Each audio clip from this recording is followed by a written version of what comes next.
Good morning students. लक्ष्य में आप सभी का स्वागत है। मैं एस के भारती। आज से माइक्रो प्रोसेसर्स और माइक्रो कंट्रोलर्स जो आप लोगों का एक सब्जेक्ट है, इस पे मैं ऑब्जेक्टिव सीरीज़ बना रहा हूँ और आपके सामने 1 बाय 1 सेट 1 सेट 2 सेट 3 ऐसे करते हुए ऑब्जेक्टिव की वीडियोज़ आएगी। आप इसको देखें। मैं पूरी कोशिश करूँगा कि हर एक ऑब्जेक्टिव में जो उसके एनालिसिस होंगे वो मैं आपको करके दूँ। उस एनालिसिस के बाद आराम से आप समझ पाएंगे कि उस आंसर्स एनालिसिस अगर ठीक से देखिएगा तो हो सकता है कि उससे रिलेटेड 2-4 क्वेश्चन और बन जाए। इसलिए ठीक है, आप अच्छे से जितने भी मैं 20-20 या 15-15 जितने भी क्वेश्चंस के एक सेट बना करके इसके वीडियोस बनाते बनाते भेज रहा हूँ, आप इसको देखें और कहीं डाउट होता है तो फिर डिस्कशन करेंगे। चलिए तो हम लोग पहले फर्स्ट आते हैं। पहला है, फर्स्ट क्वेश्चन हम लोग के पास आ रहा है, the micro processor consist of. इसका मतलब ये हुआ माइक्रो प्रोसेसर में क्या पाया जाएगा, मतलब माइक्रो प्रोसेसर में क्या क्या पाया जाता है ये आपको बताना है। तो माइक्रो प्रोसेसर कंसिस्ट ऑफ साफ साफ लिखा है, क्या होगा आंसर आप बता सकते हैं, खुद सोचिए। तो चलिए हम लोग माइक्रो प्रोसेसर के ब्लॉक डायग्राम पे जाते हैं। यदि माइक्रो प्रोसेसर के ब्लॉक डायग्राम पे जाइएगा तो आपको देखिएगा कि अगर एक इस तरह का एक फोटो बना हुआ मिलेगा, ठीक है, आपको ध्यान दीजिएगा। इसमें लिखा होगा BCDEHL, यहाँ लिखा होगा PC, यहाँ लिखा होगा SP और यहाँ लिखा होगा इंक्रीमेंट डिक्रीमेंट रजिस्टर। ठीक है, इंक्रीमेंट डिक्रीमेंट रजिस्टर लिखा होगा, ठीक इस तरीके से। तो सबसे पहले तो इतना पता चल गया कि माइक्रो प्रोसेसर के अंदर PC पाया जाता है और SP पाया जाता है, यानी प्रोग्राम काउंटर और स्टैक पॉइंटर पाया जाता है। तो इसका मतलब ये भी पाया जाता है सर, ये भी पाया जाता है, सही है। तो दोनों ऑप्शन तो होगा नहीं, लेकिन और भी देख लेते हैं। कुछ देर के बाद जब आप आगे बढ़िएगा तो पता चलेगा कि बीच में एक छोटा सा ऐसा बक्सा बना हुआ है, इसमें लिखा होगा ALU। इसका मतलब माइक्रो प्रोसेसर के ब्लॉक डायग्राम में ALU भी मिलता है। तो हम लोग साफ साफ बता सकते हैं कि ALU भी पाया जाता है। तो जैसे ही लास्ट ऑप्शन पढ़ते हैं, लिखा है ऑल ऑफ दीज। क्या लिखा हुआ है? ऑल ऑफ दीज का मतलब ऊपर के सभी माइक्रो प्रोसेसर में पाए जाते हैं, इसलिए इसका आंसर होगा ऑल ऑफ दीज। कौन आंसर होगा? All of these. ठीक है, पहला क्वेश्चन अच्छे से समझ रहे होंगे, धीरे धीरे आप समझ जाएंगे क्वेश्चन को अच्छे से। ठीक है, बहुत अच्छे से क्वेश्चन को समझ में आने लगेगा। चलिए दूसरा क्वेश्चन को देखते हैं हम लोग। ठीक है, दूसरा question, blank is not a part of micro processor. Blank is not a part of micro processor. ठीक है, माइक्रो प्रोसेसर का पार्ट नहीं है। तो आप अगर देखिएगा तो माइक्रो प्रोसेसर के अंदर अभी तो आप बताए कि ALU पाया जाता है, इतना तो श्योर है। चलिए, मैंने बोला था कि एक एनालिसिस करने के समय अगर आप उसको ठीक से सुनिएगा तो उससे रिलेटेड आने वाले क्वेश्चनों में बहुत सारा प्रभाव पड़ेगा और क्वेश्चन बन भी जाएगा। तो पहला मैंने लिखा blank is not a part of micro processor, यानी ALU। ठीक है, sorry, blank is not a part of micro processor. तो ALU माइक्रो प्रोसेसर का पार्ट है, बोलता नहीं है, बताइए। कंट्रोल यूनिट भी है सर। जब आप ब्लॉक डायग्राम पढ़ते हैं तो देखिएगा यहाँ पर जो है, ठीक है, ALU पाया जाता है। अगर आप मेरा वीडियोस देखे होंगे और ब्लॉक डायग्राम बनाए होंगे तो इंस्ट्रक्शन रजिस्टर पाया जाता है, फिर इंस्ट्रक्शन डिकोडर पाया जाता है। ठीक है, और इंस्ट्रक्शन डिकोडर के साथ साथ ठीक है, इंस्ट्रक्शन डिकोडर के साथ साथ timing and control unit, T&C unit, ठीक है, यहाँ पर पाया जाता है। तो आप देख सकते हैं कि ALU भी इसके अंदर है, टाइमिंग कंट्रोल यूनिट भी है। बट ये वाला चीज memory devices and IO devices, ये माइक्रो प्रोसेसर के अंदर नहीं होता है। Memory and IO devices micro processor के अंदर नहीं होता है, इसलिए नॉट ए पार्ट बोल रहा है। तो आप इसका ऑप्शन ये मारेंगे कि ये मेमोरी और IO डिवाइसेस इसका पार्ट नहीं है। चलिए तीसरे क्वेश्चन पे बात करते हैं। ये दूसरा क्वेश्चन हुआ, तीसरा क्वेश्चन आते हैं। A microprocessor chip perform the function of blank ROM, RAM, peripheral devices, control unit and ALU। बहुत इंपॉर्टेंट क्वेश्चन है, कंट्रोल यूनिट एंड ALU। कहता है कि माइक्रो प्रोसेसर का जो चिप है कौन सा काम करता है। ठीक है, मतलब उसमें मेन काम कौन करता है, सबसे मुख्य काम क्या ROM करता है, क्या RAM करता है। तो अभी पिछला वाला क्वेश्चन को ठीक से सुनिएगा तो आंसर आ जाएगा। अभी हम आपको बताएं कि जो माइक्रो प्रोसेसर है, ये जो माइक्रो प्रोसेसर सिस्टम है, ये माइक्रो प्रोसेसर सिस्टम में कभी भी मेमोरी नहीं होता है। क्या बोला? मेमोरी नहीं होता है। ठीक है, नहीं होता है। तो मेमोरी के अंदर ही तो मेमोरी के दो टाइप होते हैं, प्राइमरी एंड सेकेंडरी।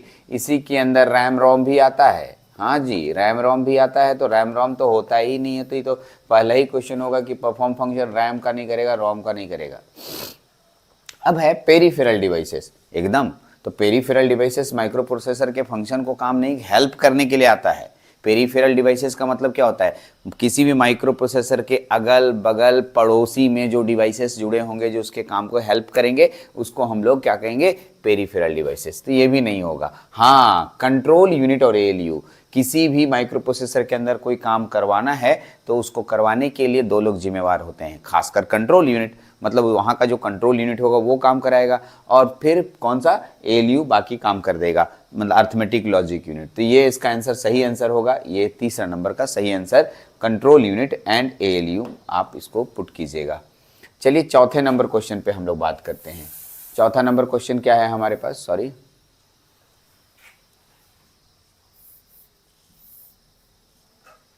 चौथा नंबर क्वेश्चन, चलिए आते हैं।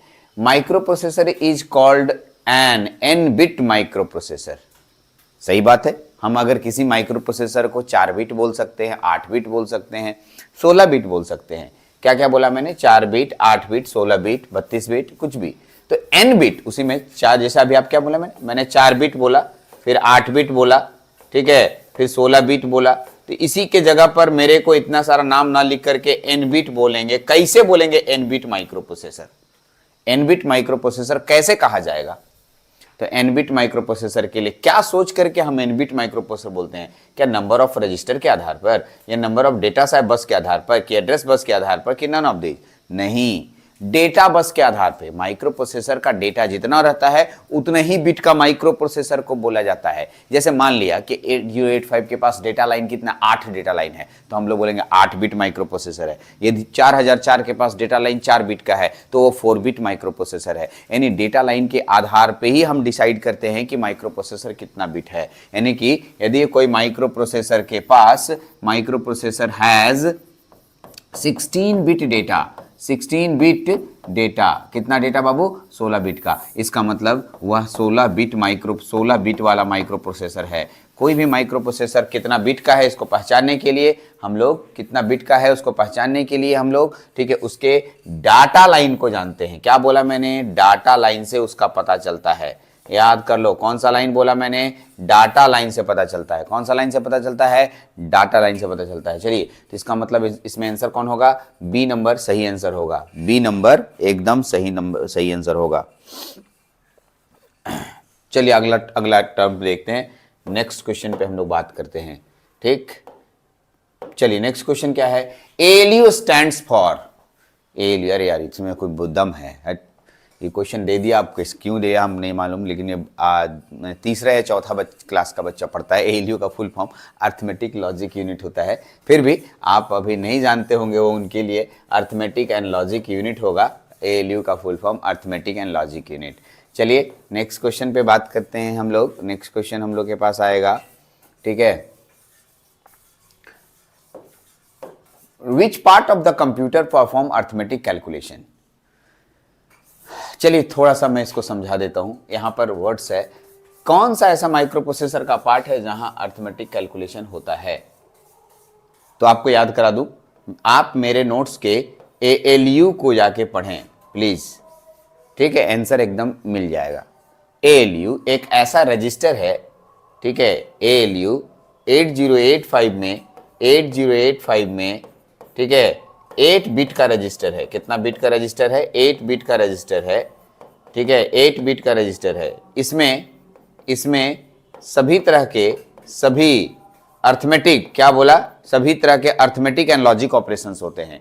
जोड़, घटाव, गुना, भाग, एंडिंग, ओरिंग, ठीक है, एंडिंग, ओरिंग, सभी तरह के काम हो सकते हैं, सभी तरह का अर्थमेटिक एंड लॉजिक ऑपरेशंस। तो पूछा अर्थमेटिक ऑपरेशंस करने वाला कौन है? तो एएलयू। एएलयू अर्थमेटिक और लॉजिक दोनों तरह के ऑपरेशंस करता है। तो हमारा क्वेश्चन, हमारा कंप्यूटर पूछ रहा है कि कौन सा ऐसा पार्ट है जो अर्थमेटिक लॉजिक ऑपरेशंस दोनों करता है।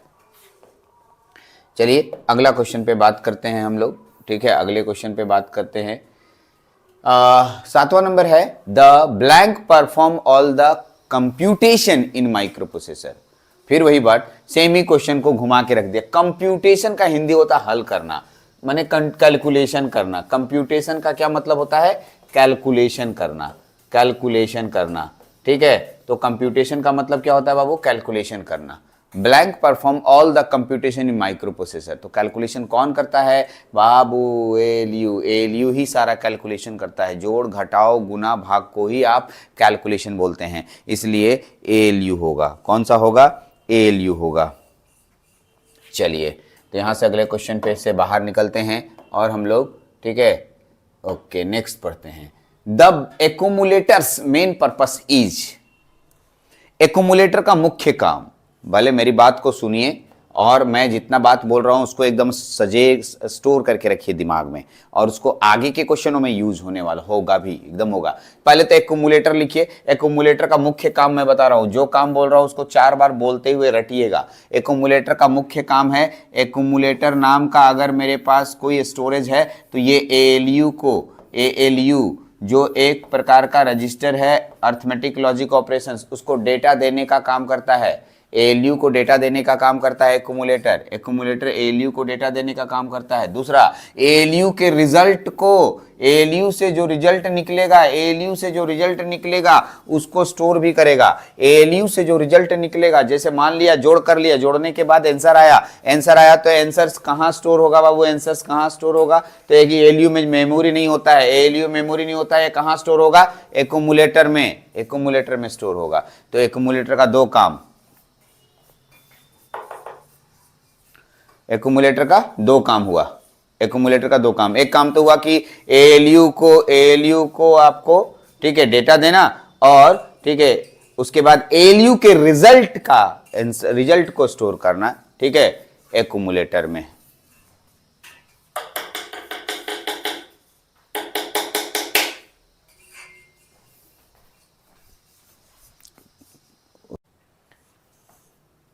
अब आते हैं नेक्स्ट क्वेश्चन पे। इसका आंसर कौन सा होगा जी? तो इसका आंसर तो बना ही नहीं है। चलिए ना, एलयू, चलिए देखिएगा। द एक्यूमुलेटर मेन पर्पस, पहले है टेम्पोररी डेटा स्टोरेज। क्या sir? Temporary data storage, black colour में आ गया, इसको रेड कलर कर लीजिए। Temporary data storage, keeping track of the next instruction to be executed, selecting which peripheral should be addressed, storing instruction. तो एक तो हो गया कि सर इंस्ट्रक्शन, नहीं नहीं, हम इंस्ट्रक्शन नहीं बोले, स्टोर करेगा बट रिजल्ट को स्टोर करता है। किसको? रिजल्ट को स्टोर करता है, डेटा को। रिजल्ट का मतलब डाटा को स्टोर करता है, इंस्ट्रक्शन को कहां स्टोर कर रहा था? ये तो खत्म ही हो गया, इसमें स्टोर का कोई बात ही नहीं, ये भी नहीं होगा, इसमें स्टोर का कोई बात ही नहीं है। अरे ये स्टोर का दिख रहा है, टेम्पोररी डाटा स्टोरेज, यानी एक्यूमुलेटर डाटा स्टोरिंग है। 8 बिट का एक रजिस्टर होता है। कितना बिट का होता है? 8 बिट का। और ये टेम्पोररी डेटा को स्टोरेज करता है, जनरली टेम्पोररी इसलिए क्योंकि मान लो कि अभी डेटा एएलयू स्टोर किया, दूसरा नया थोड़ी देर के बाद अभी मान लो 28 नाम का डेटा स्टोर हुआ इसमें, और थोड़ी देर के बाद एएलयू फिर काम किया, फिर इसमें जाएगा तो ये डेटा डिलीट हो जाएगा और नया वाला डेटा आ जाएगा। नहीं, इसमें टेम्पोररी डेटा स्टोर होता है, ठीक है। जब तक कि उसमें नया डेटा नहीं आए तब तक वो स्टोर है, नया डेटा आएगा पुराना डेटा हट जाएगा, इसलिए इसको टेम्पोररी डेटा स्टोरेज बोलते हैं, एक्यूमुलेटर, ठीक है। इसलिए ए नंबर इसका सही आंसर होगा बाबू। थोड़ा सा इसको अच्छे से समझ लिया, इसमें बहुत सारा पॉइंट मैंने बताया। चलिए मैं आपको बताता हूँ 9 के बाद 10 नंबर में क्या है। Generally result is accumulated in blank register. Result कहां स्टोर होता है? अभी तो बताया जस्ट इसके पहले वाले में। कहां स्टोर होता है? तो एक्यूमुलेटर में। रिजल्ट मतलब कोई भी काम करने के बाद जो रिजल्ट होगा वो कहां स्टोर होगा? तो आप जो एएलयू बताए, एएलयू रिजल्ट को कहां भेजता है? एक्यूमुलेटर में। तो इसका आंसर एक्यूमुलेटर एकदम सही आंसर होगा। Accumulator is the correct answer. चलिए आगे बढ़ते हैं नेक्स्ट, ठीक है, नेक्स्ट क्वेश्चन पे आगे बढ़ते हैं। हमारे पास the CPU stands for, right. इस क्वेश्चन का जवाब हम लोग को थोड़ी आता है, आपको आता होगा, हमको नहीं आता है इसका आंसर, ठीक है। अगर इसका आंसर हमको नहीं आता तो आपको तो आता ही होगा क्योंकि हमसे आप ज़्यादा तेज हैं, ठीक है। इसका यूनिट, इसका सेंट्रल प्रोसेसिंग यूनिट, और देखिए एकदम करेक्ट, ऐसा क्या होता है ना, देखिए central process unit, central processing unit, दोनों एक के जैसा लग रहा है, और गलती से एकदम हड़बड़ा के गलती नहीं मार दीजिएगा। इसका मतलब नहीं हलवा है तो हलवा जैसे सोच करके हलवा का गलती करके चलाए, ठीक है। ये पहला नंबर आंसर होगा, सेंट्रल प्रोसेसिंग यूनिट, ठीक है, सेंट्रल प्रोसेसिंग यूनिट। ओके आगे बढ़ते हैं, नेक्स्ट क्वेश्चन पे बात करते हैं, ठीक है। ओके चलिए नेक्स्ट क्वेश्चन क्या है। Micro processor communicate with the outside world through the, किससे, मतलब माइक्रो प्रोसेसर कम्युनिकेट करता है आउटसाइड यानी वर्ल्ड से, कैसे, किससे करता है, ठीक है। कौन से ऐसे लोग हैं जो माइक्रो प्रोसेसर दूसरी दुनिया से कनेक्ट हो सकेगा? एक बात सोचो, तुम दिमाग लगाओ, मेरी बात को सुनना और समझना, ठीक है। देखिए ये सब चीजें दिमाग लगाने वाली बात है और आंसर खुद ब खुद मिलेगा।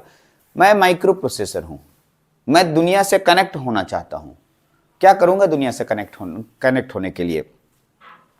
तो मैंने बोला सर दुनिया से कनेक्ट होना है ना, तो आप क्या कीजिए, एक कैमरा लगाइए और एक लैपटॉप लगाइए। हमने ठीक है, camera is the input device, yes correct, जो हमारे इस पूरे से शरीर का पिक्चर ले रहा है, वीडियो ले रहा है। और सर इंटरनेट है, इंटरनेट के थ्रू बाहर भेज दीजिए, करेक्ट। कहने का मेरा मकसद ये हुआ कि जितने भी input devices and output devices हमारी दुनिया में हैं, वही हमारे दूसरी दुनिया को कनेक्ट करते हैं, करेक्ट, यस। ये बात को ठीक से समझ लीजिए। क्या बोला मैंने?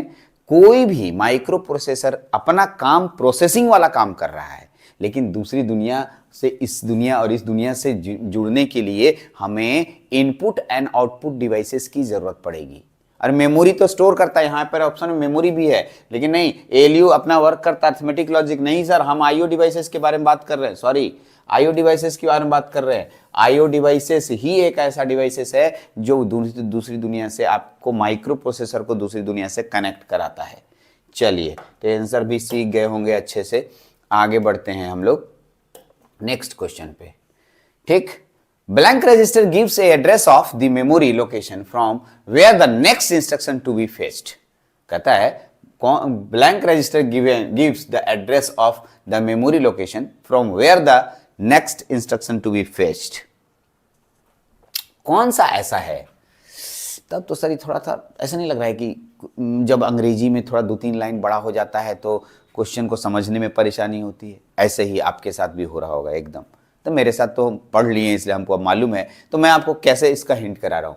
कहता है यदि आप थोड़ा सा जाएं, थोड़ा सा का मतलब बस थोड़ा सा नोट्स खोलना है, थोड़ा सा नोट्स खोल के थोड़ा पीसी के बारे में पढ़िए। किसके बारे में? पीसी। तो एक लड़का बोलता पीसी माने पर्सनल कंप्यूटर। अरे नहीं भाई, प्रोग्राम काउंटर का बात कर रहे हैं। हाँ सही बात है, अब पढ़ेगा नहीं तो हम क्या बोले, ठीक है। प्रोग्राम काउंटर किसके बारे में? प्रोग्राम काउंटर के बारे में। मेरे लिखे गए नोट्स में प्रोग्राम काउंटर में जाके अगर पढ़िएगा तो पता चलेगा प्रोग्राम काउंटर माइक्रो प्रोसेसर का एक 16 बिट का एक रजिस्टर है, स्पेशल रजिस्टर है। यह माइक्रो प्रोसेसर के एग्जीक्यूटेड प्रोग्राम के एड्रेस को रखता है। टू बी एग्जीक्यूट जो एग्जीक्यूट होने वाला है उसके भी एड्रेस को रखता है, और जो करंट एग्जीक्यूशन चल रहा है उसके भी एड्रेस को रखता है, ठीक है। तो क्या बोला था बताओ तो, ठीक है। जो इंस्ट्रक्शन फेच्ड हो रहा है, next instruction to be fetched, कौन सा नेक्स्ट इंस्ट्रक्शन फेच्ड होने वाला है? फेच्ड का मतलब लागू होना, होने वाला है, उसका एड्रेस किसके पास रहता है? भाई प्रोग्राम काउंटर के पास रहता है। यदि मेरा लेक्चर बढ़िया से देखिएगा प्रोग्राम काउंटर का, मजे तरीके से समझ जाइएगा कि आपको एकदम इसमें कोई क्वेश्चन का डाउट ही नहीं होगा। लेकिन अभी मैंने बोला तो अभी थोड़ा सा बताया, अब जाइए लेक्चर में और लेक्चर या फिर नोट्स में पढ़ के देखिए, एकदम एग्जैक्ट सेम लाइन मिलेगा, ठीक है। Next instruction to be fetched कौन सा ऐसा है? तो मैंने यहाँ पर बताया प्रोग्राम काउंटर। ऐसा नहीं कि एक्यूमुलेटर और एसपी नहीं पढ़िएगा, ठीक है, इसको ही पढ़ के देखिएगा। इसका आंसर कौन होगा जी? देखो इसका आंसर पीसी होगा, याद कर लो, पीसी प्रोग्राम काउंटर सही आंसर होगा, ठीक है। चलिए नेक्स्ट क्वेश्चन पे बात करते हैं, ठीक है। आते हैं 14 नंबर क्वेश्चन पे बात करते हैं। 14 number, program counter is used to, program counter का मुख्य काम है, अभी बताए थे प्रोग्राम काउंटर पीसी। देखिए उसमें हम जो बोले उसमें है कि नहीं है, देखिए तो पहला store address for the next instruction to be. अरे भाई पहले ही आंसर हो गया, लेकिन हड़बड़ाओ नहीं, रुको पहले और भी पढ़ लो, हो सकता है आगे वाला भी आंसर सही हो जाए, ठीक है। कहता है store temporary data to be used in the arithmetic operation. ये देखिए ये वाला क्वेश्चन पीछे पढ़े थे, आपको याद दिलाते हैं। आप बोलिएगा नहीं सर नहीं पढ़े थे, अरे पढ़े थे यार। इसका आंसर एक्यूमुलेटर था, एक्यूमुलेटर में स्टोर होता था। Store the status of the micro processor, ये फ्लैग होता है, इसको फ्लैग बोलते हैं। देख लो अगर फ्लैग का क्वेश्चन आएगा तो ये status of the micro processor को स्टोर करने वाले को फ्लैग बोलते हैं। स्टोर द टेम्पोररी डेटा को स्टोर करने वाले को एक्यूमुलेटर बोलते हैं। नन ऑफ दीज तो छोड़िए दो। तो भाई हमें क्या करना, प्रोग्राम काउंटर। अभी जस्ट इसके पिछले वाला क्वेश्चन बताए थे कि इंस्ट्रक्शन टू बी एग्जीक्यूटेड को स्टोर करने वाले को हम लोग पीसी कहते हैं। तो बाबू सबको नोट करो, ठीक है, प्रोग्राम काउंटर। इसलिए इस क्वेश्चन का सही आंसर ए नंबर होगा, ठीक। चलिए, तो मैं इस सेट में 13 ही क्वेश्चन डाला था, 13 क्वेश्चन मेरे पास थे, मैं 13 क्वेश्चन आपको दे दिया, ठीक है, 13 क्वेश्चन आपके सामने है। अब नेक्स्ट सेट में हम लोग और क्वेश्चनों को देखेंगे। मैंने सोचा था अलग अलग सेट हैं, किसी में 15 है, किसी में 20 है, किसी में 18 है, किसी में 17 है, जैसा सेट मेरे पास क्वेश्चन अवेलेबल हो रहा है उतना सेट बनाते जा रहा हूँ। बेसिक लेवल के क्वेश्चंस हैं, एकदम आसान से मैं धीरे धीरे लेवल अप करते जाऊंगा। यदि मेरे हर एक लेक्चर्स के क्वेश्चंस को कॉपी में नोट कीजिएगा एक बार, तो मैं आपसे गारंटी लेता हूँ कि जेई लेवल तक की क्वेश्चंस आपके बन जाएंगे। मैं ऐसे माइक्रो प्रोसेसर की तैयारी करवा रहा हूं जिससे आपको कभी ये फील नहीं होगा कि हमको जेई में एक्स्ट्रा कोई मेहनत करना पड़ेगा। जी नहीं, कभी नहीं मेहनत करना पड़ेगा आपको एक्स्ट्रा। आप और भी सब्जेक्ट पे थोड़ा ज़्यादा फोकस कर पाएंगे। मेरे सब्जेक्ट में आप एकदम निश्चिंत रहें, ठीक है। To the point and same to same question आपके एग्जाम में लड़ जाएगा, सेम टू सेम क्वेश्चन। चलिए, तो इस वीडियो में इतना ही, ठीक है। नेक्स्ट वीडियो में फिर से मिलेंगे। Thank you very much.